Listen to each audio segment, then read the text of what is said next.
지금 민주당이 한 건 뭐냐면 첫 번째, 이걸 하면 도저히 책임 있는 정부가 통과시킬 수 없는 법이기 때문에 대통령이 거부권을 쓸 거야. 그러면 우리 그 거부권 쓴 걸로 불통이라고 욕해야지라는 의도가 1번.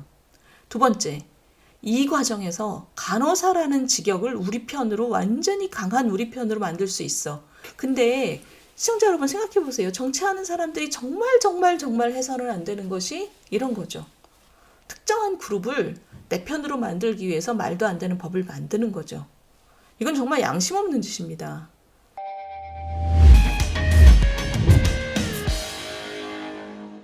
우리 다음 얘기 보겠습니다. 윤인석 선생님 말씀하신 거, 우리 정치가 지금 어디까지 와 있냐, 지금 요 얘기를 조금 해볼게요. 오늘 모든 신문에서 탑 뉴스가 이겁니다.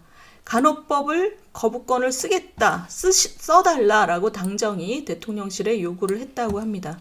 야당은 이건 입법권 무시다라고 지금 공격을 시작했습니다. 저 와중에 이 당은 그래도 이게 자기들 할 일이라고 생각하나 봐요. 자, 그래서 당정이 대통령에게 거부권을 건의했다. 이게 지금 오늘 뉴스입니다.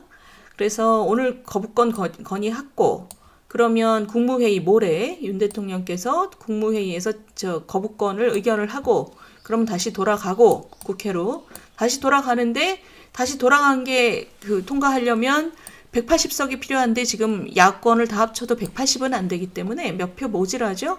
그래서 이 법안은 죽을 거다. 이게 지금 우리가 생각하는 가능한 시나리오입니다. 그러면 여기서 지난번 양곡법이랑 똑같죠? 왜? 도대체 왜? 이렇게 될 걸 뻔히 알면서 이 법을 왜 올렸어? 잖아요. 지금 야당은 거부권을 행사하게 하기 위한 법을 만든 거죠. 근데 그것만이 다가 아닙니다. 저는 이 법이 양곡법만큼 악질이라고 생각하는 게 뭐냐면, 자, 보셔요. 간호사들이 거리로 나와서 대규모 세종로가 지금, 여기가 서울시 의회고 세종로가 꽉 찼습니다. 저는 이 간호사 선생님들이 이런 데모를 하는 것을 잘못됐다고 생각하지 않아요. 본인들의 권익을 지금 보호해야 되고, 문제는 뭐냐면 이거 보세요. 간호사와 간호대 학생들이 나와서 이렇게 대규모 집회를 하고 이분들한테 반대하는 다른 직종, 보건의료 직종들, 의료연대, 이게 13개의 직역인가 된다는 거잖아요. 응급치료사, 간호조무사, 이 사람들이 여기에 반대해서 대규모 총파업을 하겠다. 아이고.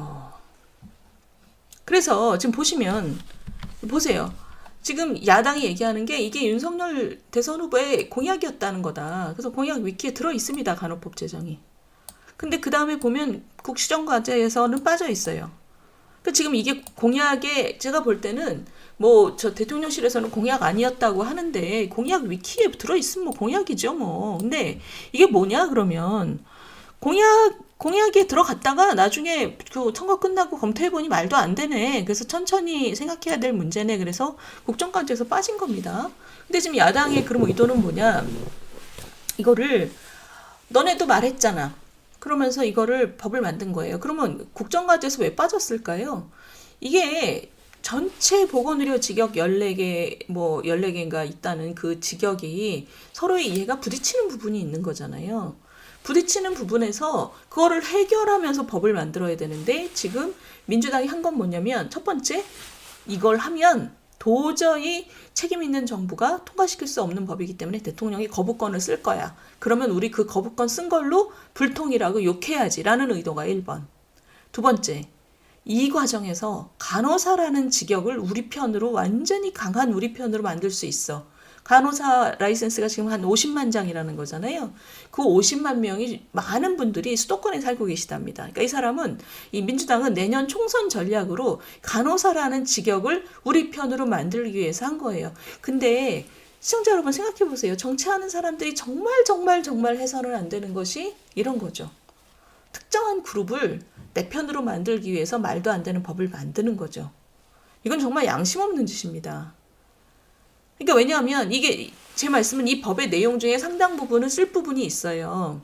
근데 어쨌든 이게 이 안에 취지가 좋은 부분이 있다 한들 직역 간의 이해가 부닥치는 부분은 충분히 조율해서 가져가야 될 법이지, 이거를 내년 총선이 가까워오니까 이 직역을 우리 걸로 만들기 위해서, 그리고 대통령이 거부권을 쓰게 만들고 그걸 욕하기 위해서 법을 만드는 정치 세력은 뭐 하는 정치 세력이냐는 거예요. 그것도 우리나라에서 가장 의원 수가 많은 정치 세력이. 지금 보시면 저는 우리 저 국민의힘도 이거 솔직하게 얘기하는 게 맞다고 생각해요. 뭐 공약이 있었다 없었다 이런 얘기를 하는 게 무슨 의미가 있습니까? 공약이 없었다 그러니까 이준석 전 대표가 냉큼 나와가지고 자기가 이거 공약에 있는 거 봤다 그랬잖아요. 그러니까 그런 얘기를 할 필요가 없는 거죠. 공약으로 우리가 검토했는데 나중에 책임 있는 정부로서 다시 검토해 보니 이건 천천히 가야 될 문제이고 당장 할 문제가 아니다. 직역 간의 이해를 조율을 해야 된다라고 얘기하면 국민들이 다 이해하죠. 물론 선거 때 이렇게 직역들에게 투표를 얻기 위해서 얘기를 많이 하는 게 바람직하진 않지만 그걸 나중에 솔직하게 털어놓고 얘기하면 저는 국민들이 이해한다고 생각합니다. 지금 그래서 여당이 한 일이 뭐냐, 중재안을 제안했어요. 중재안이 뭐냐면 의사들 그리고 다른 직역들이 걱정하는 부분을 일단 뺀 겁니다. 일단 의료기관을 그 간호사가 직접 개설할 걱정들을 의사들이 많이 하니 그건 차차 생각하고 지금 이 법에선 빼자. 그리고 법을 간호사법으로 바꾸자. 간호법이라고 하면 왜 의료법 안에서 간호만 빼냐. 의료법 안에 다 같이 들어가 있는 건데, 그러니 간호사 처우 개선 또는 간호사법 이렇게 명칭을 바꾸고 이 의료기관이라는 문구를 삭제해서 다른 이 안에 그 핵심은 살리되 다른 직역들이 그 불안해하는 부분을 뺀 중재안을 제안한 거예요. 그랬더니 민주당이 뭐라 그랬냐면 이 내용에 대해서 뭐라 그러는 게 아니라 거부권 행사하면 그때 생각해보자 이런 거예요. 일단 그러니까 여기서 확실한 거는 뭐냐? 거부권 행사하길 우린 바라고 그것 때문에 이 법을 냈으니까 일단 거부권부터 행사해. 그 다음에 얘기하자. 아이고 정말 어처구니가 없는 일이죠. 자, 굉장히 좋은 칼럼이 나왔습니다. 동아일보 칼럼이고요. 이진영이라는 분이 이 칼럼을 썼는데 저는 굉장히 차분하게 이 문제를 봤어요. 이 분이 얘기하는 게 이 의료법 안에 모든 의료 그 직역의 문제가 들어있다. 의료법의 어떤 식으로 의사, 간호사, 간호조무사 또는 다른 응급 또는 재활 이런 것들이 이 의료법 안에 다 아우러져 있다. 우리나라의 의료 체계에 대한 부분이 그 안에 들어가 있는 거죠. 근데 간호만 쏙 빼서 별도의 법을 만드는 게 체계상 맞지도 않고, 그리고 다른 직역들이 걱정하는 것도 문제가 된다. 그렇지만 이분이 얘기한 게 저는 굉장히 차분하게 쓴 게 이 부분이에요. 그래서 지금 이 간호법은 흠투성이인 거 맞는데 문제는 이 법의 취지. 고령화 시대를 맞아서 의사들이 이렇게 모질하는데 우리 의료 자원이 별로 없는 시골 같은 곳에서 요양과 돌봄 수요가 굉장히 많이 증가해야 된다라는 취지는 충분히 우리가 봐야 된다. 그래서 의사들이 이렇게 고령자 만성질환자까지 책임지는 게 맞는데 지금 의사들이 엄청 모질하잖아요. 그런 상황에서 이 문제를 어떻게 해결할 거냐. 의사들이 지금 의사 수를 왕창 늘리는 건 또 반대하잖아요. 그러니 현실적으로 이 요양과 돌봄 수요를 고령화 사회에서 간호사들이 훨씬 더 큰 역할을 해야 한다라는 것에 대해서 우리가 차분하게 생각해 보자. 의사들도 솔직하게 여기에 대해서 생각해 보자. 이 취지를 어떻게 살릴 것인지를 의사들이 덜 겁내는 방식으로 이 취지를 어떻게 살릴 건지를 생각해 보자. 저는 굉장히 좋은 주장이라고 생각을 합니다. 이 직역 간 다툼으로 이런 법을 채색을 해서 민주당이 그러니까 직역 간의 다툼을 부추기는 방식으로 법을 내고, 두 번째, 그래서 자기네 총선 때 간호사 직역 우리 거야 이거를 깃발을 꽂고, 세 번째, 대통령 거부권 행사하는 거 불통이라고 욕하려고, 이런 법을 만들지 말고 제대로 좀 생각하자. 저는 굉장히 좋은 차분한 칼럼이라고 생각해요. 그래서 이거를 그러니까 지금 시청자 여러분, 지금 우리가 고령화 앞에서 고령화를 우리가 대응하는 여러 가지 수단 중에 하나가 바로 이 요양과 돌봄에 대한 자원을 늘려야 되는 건 확실합니다. 의료 자원이 그 중에 하나죠. 돌봄이라는 부분은 사실은 의료와 그 돌봄이라는 거는 서로 이렇게 붙어 있잖아요. 왜냐면 우리 그 어르신들 요양원에 보낼 때도 거기서 의료 서비스가 가능한 곳을 우리가 엄청 선호하는 게 똑같은 거죠. 시골의 의료 자원이 모자란 곳에는, 지방에는 이 어르신들이 고령화되면 지금 있는 의사 수로 굉장히 모자랄 거다. 지금 이런 생각을 우리가 다 하고 있는 겁니다. 그러니 간호사 선생님들이 지금 우리가 적극적인 역할을 하겠다라고 저는 주장하는 것은 일리가 충분히 있다고 생각해요. 근데 의사들이 굉장히 불안해하고 간호조무사들도 굉장히 불안해하고, 우리나라 역사상 의사하고 간호조무사가 한 편을 먹고 간호사랑 싸우는 건 지금이 처음입니다. 의사하고 간호조무사하고 한 편 먹은 건 전 처음 봤어요.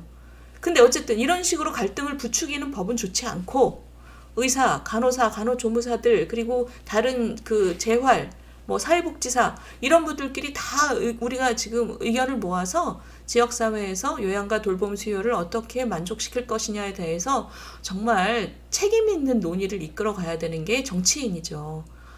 그 지역사회라는 것은 지금 굉장히 많은 돌봄 수요가 지금 폭발하고 있고 앞으로 더 폭발할 것이고, 그러니 이딴 식으로 법을 만들지 말고, 정부 여당은 뭘 해야 되냐? 지금 거부권을 행사할 수밖에 없는 외통수 길에 들어섰습니다. 이때까지 민주당을 국민들을 향한 여론전에서 이기지를 못했어요. 간호법 만들었다고 국민들이 민주당을 욕하지 않았잖아요. 왜냐하면 국민들도 잘 모르시고 이게 왜 문제인지 잘 모르시고, 그러니까 정부도 취지에 충분히 공감하는데 충분히 우리 얘기하자라는 뭐랄까요, 여론전을 잘 못했습니다. 근데 지금 와서 이제 외통수에 걸린 거죠. 외통수에 걸렸는데 이걸 그대로 내보낼 수는 없는 노릇입니다. 이 전체 체계를 흐트리는 이런 것을.